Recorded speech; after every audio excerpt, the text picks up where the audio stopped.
ನಮ್ಮ ಹಿಂದಿನ ಸಂಚಿಕೆಗಳಲ್ಲಿ ಮಲಗುವ ಕೋಣೆಯಲ್ಲಿರ್ತಕ್ಕಂತಹ ಸಂಸ್ಕಾರಗಳ ಬಗ್ಗೆ ಹೇಳ್ತಾ ಇದ್ವಿ. ಮಂಚ ಎರಡೂ ಕಡೆ ಕವರ್ ಆಗಿರಬಾರದು, ಗೋಡೆಗೆ ತಾಗಿರಬಾರದು, 4 ಕಡೆ ಓಪನ್ ಆಗಿದ್ದಷ್ಟು ಒಳ್ಳೆಯದು. ಕನಿಷ್ಠ 3 ಕಡೆ ಅಂತೂ ಒಬ್ರು ಓಡಾಡ್ಲಿಕ್ಕೆ ಬೇಕಾಷ್ಟು ಜಾಗ ಇರಬೇಕು ಅಂತ ಇದ್ವಿ. ಇದು ಅಶಾಸ್ತ್ರೀಯ. ಹೀಗಿರ್ತಕ್ಕಂತಹ ಕ್ರಮ. ಹಾಗಾಗಿ ಗಮನಿಸಬೇಕಾದಂತಹದ್ದು ಮುಖ್ಯವಾಗಿ ಮಂಚದಲ್ಲಿ 3 ಕಡೆ ಓಡಾಡುವಷ್ಟು ಜಾಗ ಅಂತೂ ಕನಿಷ್ಠ ಇರಲೇಬೇಕು. ಅದನ್ನ ಗಮನಿಸಿ.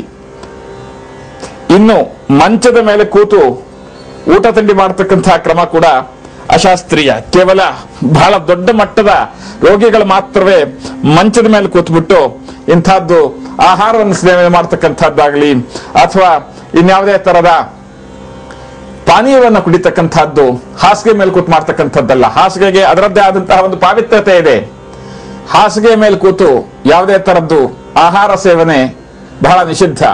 ಕೇವಲ ದೊಡ್ಡ ಮಟ್ಟದ ರೋಗಿಗಳಿಗೆ, ಬಹಳ ವಯಸ್ಸಾದಂತಹ ಹಿರಿಯರಿಗೆ, ಹಿರಿಯ ನಾಗರಿಕರ ಹೊರತಾಗಿ ಇನ್ಯಾರು ಕೂಡ ಎಂಥ ಅನಿವಾರ್ಯ ಸಂದರ್ಭದಲ್ಲೂ ಕೂಡ ಹಾಸಿಗೆ ಮೇಲೆ ಕೂತ್ಬಿಟ್ಟು ಆಹಾರವನ್ನು ಸೇವನೆ ಮಾಡತಕ್ಕಂಥದ್ದು ಅಶಾಸ್ತ್ರೀಯ.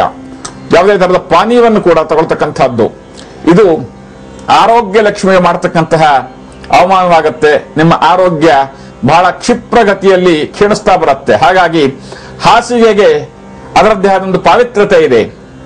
ಹಾಸಿಗೆ ಮೇಲೆ ವಿಶ್ರಾಂತಿ ಮಾಡ್ತಕ್ಕಂಥದ್ದೇ ಹೊರತಾಗಿ ಆಹಾರ ಸೇವನೆ ಮಾಡ್ತಕ್ಕಂಥದ್ದು ನಮ್ಮ ಸಂಸ್ಕಾರಕ್ಕೆ ವಿರೋಧವಾದಂತಹದ್ದು.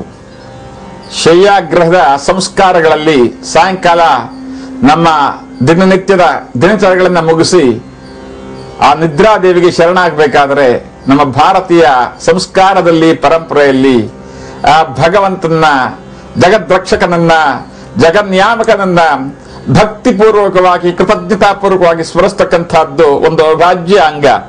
ನೋಡಿ, ನಮ್ಮ ಸ್ನೇಹಿತರು ಪ್ರತಿ ದಿವಸ ನಿದ್ದೆಗೆ ಮುಂಚೆ ಶ್ರದ್ಧಾ ಭಕ್ತಿಯಿಂದ ಕೃತಜ್ಞತಾಪೂರ್ವಕವಾಗಿ ಆ ದಿನವನ್ನ ಸುಖಮಯವಾಗಿ ಆರೋಗ್ಯಪೂರ್ಣವಾಗಿ ಇಟ್ಟಂತಹ ಭಗವಂತನಿಗೆ ಕೃತಜ್ಞತೆ ಸಲ್ಲಿಸ್ತಾ ಇದ್ದಾರೆ. ಇದರ ನಂತರದಲ್ಲಿ ನಿಮ್ಮ ಇಷ್ಟ ದೇವತೆಗೆ ನಮಸ್ಕಾರ ಮಾಡಿದ ನಂತರದಲ್ಲಿ ಮಲ್ಕೊಳ್ತಕ್ಕಂಥದ್ದು ಯಾವಾಗ್ಲೂ ಎಡದ ಮಗಳಿನಿಂದಲೇ ಮಲಗಬೇಕೇ ಹೊರತಾಗಿ ಹೇಗೆ ಬೇಕೋ ಹಾಗೆ ಮಲ್ಕೊಳ್ತಕ್ಕಂಥದ್ದು ಸಂಸ್ಕಾರವಲ್ಲ. ಮಲ್ಕೊಳ್ಳೋದಕ್ಕೆ ಪ್ರಾರಂಭ ಮಾಡೋದು ಈ ರೀತಿ ಎಡದ ಮಗಳಿನಲ್ಲಿ ಮಲಗಬೇಕೇ ಹೊರತಾಗಿ ಬಲ್ದೇ ಬಗ್ನಿಂದಲೋ ಹೇಗೋ ಮಲಗೋದಲ್ಲ. ಇದರ ನಂತರದಲ್ಲಿ ನಿಮ್ಮ ದೇಹವನ್ನ ಯಾವ ರೀತಿ ಬೇಕೋ ಆ ತರ ವಿಶ್ರಾಂತಿಯಾಗಿ ನೀವು ಕೈಕಾಲನ್ನ ನೀಡಿಕೊಂಡು ವಿಶ್ರಾಂತಿ ಮಾಡಬಹುದು. ಆದರೆ ಪ್ರಾರಂಭದಲ್ಲಿ ಮಲಗ್ತಕ್ಕಂಥದ್ದು ಎಡದ ಮಗ್ಲಿನಿಂದಲೇ ಆಗಬೇಕು. ಇದರ ನಂತರದಲ್ಲಿ ಎದ್ದೇಳಬೇಕಾದರೆ ಬಲ್ದೇ ಮಗ್ಲಿನಿಂದಲೇ ಎದ್ದೇಳಬೇಕೇ ಹೊರತಾಗಿ ಹೇಗೋ ಎದ್ದೇಳ್ತಕ್ಕಂಥದ್ದಲ್ಲ. ಬಲ್ದೇ ಮಗ್ಲು ಸರಿಯಾದಂತಹ ಕ್ರಮ ಎದ್ದೇಳೋದಕ್ಕೆ. ಎದ್ದ ನಂತರದಲ್ಲಿ ಆ ಭಗವಂತನ ಮತ್ತೊಮ್ಮೆ ಸ್ಮರಣೆ ಮಾಡಿ, ಆ ಸೃಷ್ಟಿಕರ್ತನನ್ನ, ವಿಧಾತನ್ನ ಕೃತಜ್ಞತಾಪೂರ್ವಕವಾಗಿ ಸ್ಮರಣೆ ಮಾಡಿ, ಅನಂತರ ಗುರು ಹಿರಿಯರನ್ನ, ತಂದೆ ತಾಯಿಗಳನ್ನ ಜ್ಞಾಪಿಸಿಕೊಂಡು ಈ ದಿವಸ ಶುಭವಾಗಿರಲಿ ಅಂತ ಹೇಳಿ, ಕರಾಗ್ರೆ ವಸತೆ ಲಕ್ಷ್ಮೀ, ಕರ ಮಧ್ಯೆ ಸರಸ್ವತಿ, ಕರ ಮೂಲೆ ಸ್ಥಿತೇ ಗೌರಿ, ಪ್ರಭಾತೆ ಕರದರ್ಶನ ಬಂದಂತಹ ಈ ನಮ್ಮ ಭಾರತೀಯ ಸಂಸ್ಕಾರಕ್ಕೆ ಎಷ್ಟು ಕೃತಜ್ಞತೆ ಹೇಳಿದ್ರು ಸಾಲದು. ಅಂಥ ಗೌರವಪೂರ್ಣವಾದಂತಹ ಕೃತಜ್ಞತೆ ಸಮರ್ಪಿಸ್ತಾ ದಿನಚರಿಯನ್ನು ಪ್ರಾರಂಭ ಮಾಡತಕ್ಕಂಥದ್ದು ಉತ್ತಮವಾದಂತಹ ಸಂಸ್ಕಾರ. ಪ್ರತಿಯೊಂದು ಆಹಾರದ ತಯಾರಿಕೆಗೂ ಕೂಡ ಅದರದ್ದೇ ಆದಂತಹ ಒಂದು ವಿಶಿಷ್ಟವಾದ ಸಂಸ್ಕಾರವನ್ನು ಕೊಟ್ಟಿರತಕ್ಕಂತಹ ಭವ್ಯ ಪರಂಪರೆ ನಮ್ಮ ಭಾರತೀಯ ಪರಂಪರೆ. ದಕ್ಷಿಣ ಭಾರತದ ಅತ್ಯಂತ ಜನಪ್ರಿಯ ತಿಂಡಿಗಳಲ್ಲಿ ಒಂದಾದಂತಹ ದೋಸೆ ಮಾಡತಕ್ಕಂತಹ ಪದ್ಧತಿ, ಅದಕ್ಕಿರ್ತಕ್ಕಂತಹ ಸಂಸ್ಕಾರ. ನಾನು ಬಹಳಷ್ಟು ಕಡೆ ಓಡಾಡಿದಾಗ ಬಹಳಷ್ಟು ಜನ ಹೆಣ್ಣು ಮಕ್ಕಳು, ನಮ್ಮ ಗೃಹಿಣಿಯರು, ಮಾತೆಯರು ಮಾಡ್ತಕ್ಕಂತಹ ದೊಡ್ಡದೊಂದು ಅಪರಾಧ ಅಂದರೆ ದೋಸೆ ಹಿಟ್ಟನ್ನು ತಗೊಂಡು ಅಪ್ರದಕ್ಷಿಣವಾಗಿ ತಿಳಿಸ್ತಾರೆ. ಹೀಗೆ ಇದು ಬಹಳ ತಪ್ಪಿದು. ಇದರಿಂದ ಈ ಆಹಾರದಲ್ಲಿ ಅಶುದ್ಧತೆ ಉಂಟಾಗತ್ತೆ, ಸಾತ್ವಿಕತೆ ಮರೆಯಾಗತ್ತೆ. ಯಾವುದೇ ಸಂದರ್ಭದಲ್ಲೂ ಕೂಡ ನಾವು ದೋಸೆ ಹಾಕಬೇಕಾದ್ರೆ ಹಿಟ್ಟನ್ನು ಹಾಕಿ ಹೀಗೆ ಪ್ರದಕ್ಷಿಣಾಕಾರವಾಗಿ ಕ್ಲಾಕ್ ವೈಸ್ ತಿರುಗಿಸಬೇಕೇ ಹೊರತಾಗಿ ಹೀಗೆ ಅಪ್ರದಕ್ಷಿಣವಾಗಿ ತಿರ್ಸ್ತಕ್ಕಂಥದ್ದು ಆ ಆಹಾರದಲ್ಲಿ ತಾಮಸ ಗುಣ ಜಾಸ್ತಿ ಆಗೋದ್ರಲ್ಲಿ ಅನುಮಾನವಿಲ್ಲ. ಗಮನಿಸಿ, ಇನ್ನೊಮ್ಮೆ ಪ್ರತಿ ಸಂದರ್ಭದಲ್ಲೂ ಕೂಡ ನಾವು ಇಂಥದ್ದು ಮಾಡಬೇಕಾದ್ರೆ ಕ್ಲಾಕ್ ವೈಸು ಪ್ರದಕ್ಷಿಣಾಕಾರವಾಗಿ ಇದಕ್ಕೆ ಆಕಾರ ಕೊಡಬೇಕೇ ಹೊರತಾಗಿ ಅಪ್ರದಕ್ಷಿಣವಾಗಿ ಹೀಗೆ ಕೊಡ್ತಕ್ಕಂಥದ್ದು ಆ ಆಹಾರದಲ್ಲಿರ್ತಕ್ಕಂತಹ ವಿಶೇಷವಾದ ಗುಣ, ಸಾತ್ವಿಕ ಗುಣ ಕಡಿಮೆ ಆಗತ್ತೆ. ಅನ್ನಪೂರ್ಣೇಶ್ವರಿ ಅನುಗ್ರಹ ಅಲ್ಲಿ ಪ್ರಾಪ್ತವಾಗೋದಿಲ್ಲ. ಅದೇ ತರದಲ್ಲೇನೆ ಅದಕ್ಕೆ ಮೇಲೆ ಎಣ್ಣೆ ಅಥವಾ ತುಪ್ಪವನ್ನು ಹಾಕ್ತಕ್ಕಂತಹ ಪದ್ಧತಿ ಬಹಳಷ್ಟು ಮನೆಗಳಲ್ಲಿದೆ. ಅದು ಕೂಡ ಹೀಗೆ ಪ್ರದಕ್ಷಿಣಾಕಾರವಾಗಿರ್ಬೇಕೇ ಹೊರತಾಗಿ ಯಾವುದೇ ಸಂದರ್ಭದಲ್ಲೂ ಎಷ್ಟು ಅರ್ಜೆಂಟ್ನಲ್ಲೂ ಕೂಡ ತಮ್ಮ ಅಭ್ಯಾಸ ಬಲದಿಂದ ಹೀಗೆ ಎಣ್ಣೆ ಹಾಕ್ತಕ್ಕಂಥದ್ದು ಅಪ್ರದಕ್ಷಿಣ, ಆಂಟಿ ಕ್ಲಾಕ್ ವೈಸು ತಮ್ಮ ಆರೋಗ್ಯಕ್ಕೆ, ತಮ್ಮ ಕುಟುಂಬದ ಆರೋಗ್ಯಕ್ಕೆ, ತಮ್ಮ ಮಕ್ಕಳ ಆರೋಗ್ಯಕ್ಕೆ, ಅವರ ಬುದ್ಧಿಶಕ್ತಿಗೆ ದೊಡ್ಡ ಮಟ್ಟದ ಹಾನಿ ಉಂಟು ಮಾಡುತ್ತೆ. ಹಾಗಾಗಿ ಆಹಾರ ತಯಾರಿಕೆಯಲ್ಲಿ ಅದರದ್ದೇ ಆದಂತಹ ಒಂದು ಉತ್ತಮವಾದಂತಹ ಸಂಸ್ಕಾರವನ್ನು ಅಳವಡಿಸಿಕೊಳ್ಳತಕ್ಕಂಥದ್ದು ಅತ್ಯವಶ್ಯಕ. ಮನೆಯನ್ನ ಸ್ವಚ್ಛ ಮಾಡತಕ್ಕಂತಹ ವಿಧಿವಿಧಾನಗಳಲ್ಲಿ ಬಹಳ ಮುಖ್ಯವಾದಂತಹದ್ದು ಈ ಹಿಡಿ ಕಟ್ಟು ಅಥವಾ ಪೊರಕೆ ಕಟ್ಟು ಅಂತಾರೆ ಈ ಕಡೆ. ಇದನ್ನ ಈ ರೀತಿ ಇಡ್ತಕ್ಕಂಥದ್ದು ಅಶಾಸ್ತ್ರೀಯ. ಇದರಿಂದ ದಾರಿದ್ರ್ಯ ಜಾಸ್ತಿ ಆಗತ್ತೆ ಅಂತ. ಇದನ್ನ ಇಡಬೇಕಾದ್ರೆ ಯಾವುದಾದ್ರೂ ಮೂಲೆಯಲ್ಲಿ ಕೆಳಗಾಗಿ ಇಡ್ತಕ್ಕಂಥದ್ದು ಸರಿಯಾದಂತಹ ಪದ್ಧತಿ. ಇದು ಬಹಳ ತಪ್ಪಾದ ರೀತಿಯಲ್ಲಿ ಇಡ್ತಕ್ಕಂಥದ್ದು. ಹೀಗಿಡ್ತಕ್ಕಂಥ ಪೊರಕೆ ಇಡೋದ್ರಿಂದ ದರಿದ್ರ ಲಕ್ಷ್ಮಿ ಜಾಸ್ತಿ ನೆಲೆಸ್ತಾಳೆ ಅಂತಕ್ಕಂಥದ್ದು. ಇದನ್ನು ಕೆಳಗಾಗಿಡಿಯಮ್ಮ. ಪೊರಕೆ ಇಡತಕ್ಕಂತಹ ಕ್ರಮ ಇಂಥದ್ದೇನೆ.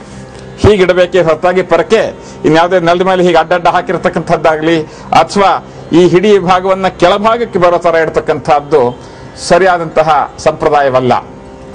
ಇನ್ನು ಮನೆಯ ಹೊರಭಾಗ ಇಂತಹ ಈ ಕಾಂಪೌಂಡಿನ ಮುಂಭಾಗದಲ್ಲಿ ಗುಡಿಸೋದಕ್ಕೆ ಪ್ರತ್ಯೇಕವಾದಂತಹ ಒಂದು ಪೊರಕೆ ಇಟ್ಟಿರಬೇಕೇ ಹೊರತಾಗಿ ಅದನ್ನ ಮನೆ ಒಳಗಡೆ ತಂದು ಮನೆ ಒಳಗಡೆ ಎಲ್ಲ ಗುಡಿಸ್ತಕ್ಕಂಥದ್ದು ಅಶಾಸ್ತ್ರೀಯ. ಮನೆ ಹೊರಭಾಗದಲ್ಲಿ ಗುಡಿಸಿದಂತಹ ಪೊರಕೆ ಏನಿದ್ರು ತಂದು ಕಾಂಪೌಂಡ್ ನಲ್ಲಿ ಇಡಬಹುದೇ ಹೊರತಾಗಿ ಮನೆ ಒಳಗಡೆ ತಗೊಂಡು ಹೋಗ್ತಕ್ಕಂಥದ್ದು ಸೂಕ್ತವಾದಂತಹ ರೀತಿಯಲ್ಲ. ಇಡೀ ಮನೆಯನ್ನ ಸ್ವಚ್ಛ ಮಾಡತಕ್ಕಂತಹ ಆ ಪೊರಕೆ, ಕಸಪೊರಕೆ ಇಡತಕ್ಕಂತಹ ಸ್ಥಾನ ಯಾವಾಗಲೂ ತತ್ಕ್ಷಣ ಕಣ್ಣಿಗೆ ಬೀಳೋ ಹಾಗೆ ಇರಬಾರ್ದು. ಅದನ್ನ ಬಾಗಿಲಿನ ಹಿಂದೆ ಈ ಆಕೃತಿಯಲ್ಲೇ ಇಡಬೇಕೇ ಹೊರತಾಗಿ ಹೇಗೋ ಇಡ್ತಕ್ಕಂಥದ್ದು ಅಶಾಸ್ತ್ರೀಯ. ಬಹಳಷ್ಟು ಜನ ಇದನ್ನ ಹೀಗೆ ತಿರುಸಿಡ್ತಾರೆ. ಹೀಗಿಡ್ತಕ್ಕಂಥದ್ದಾಗ್ಲಿ ಅಥವಾ ಹೀಗೆ ನೆಲದ ಮೇಲೆ ಹಾಕ್ತಕ್ಕಂಥದ್ದು ಇದಿಷ್ಟು ಕೂಡ ದರಿದ್ರ ಲಕ್ಷ್ಮಿಗೆ ಆವಾಹನೆ ಮಾಡಿದ ಹಾಗೆ ಇದನ್ನ ಇಡ್ತಕ್ಕಂತಹ ಪದ್ಧತಿ ಹೀಗೇನೆ. ಮತ್ತು ಸ್ವಲ್ಪ ಕಣ್ಣಿಗೆ ಬೀಳದೇ ಇರತಕ್ಕಂತಹ ತತ್ಕ್ಷಣದಲ್ಲಿ ಕಣ್ಣಿಗೆ ಬೀಳದೇ ಇರತಕ್ಕಂತಹ ಸ್ಥಾನದಲ್ಲಿ ಪೊರಕೆ ಇಡಬೇಕೇ ಹೊರತಾಗಿಂತ ಬಾಗಿಲ ಹಿಂದೆ ಅಥವಾ ಮನೆ ಹಿಂಭಾಗದಲ್ಲಿ. ಇನ್ನು ಈ ಪೊರಕೆಯ ಒಂದು ವಿಶೇಷತೆ ಎಂದರೆ ಮನೆಗೆಲ್ಲ ಗುಡಿಸೋದಕ್ಕೆ ಒಂದೇ ಪೊರಕೆ ಉಪಯೋಗಿಸ್ತಕ್ಕಂಥದ್ದು ಕೂಡ ಸರಿಯಾದಂತಹ ಪದ್ಧತಿ, ಸಂಪ್ರದಾಯವಲ್ಲ. ಅಡುಗೆ ಮಾಡತಕ್ಕಂತಹ ಅಡುಗೆ ಮನೆ ಗುಡಿಸ್ತಕ್ಕಂಥದ್ದಕ್ಕೆ ಒಂದು ಬೇರೆ ಪೊರಕೆ ಇಟ್ಟಿರಬೇಕು.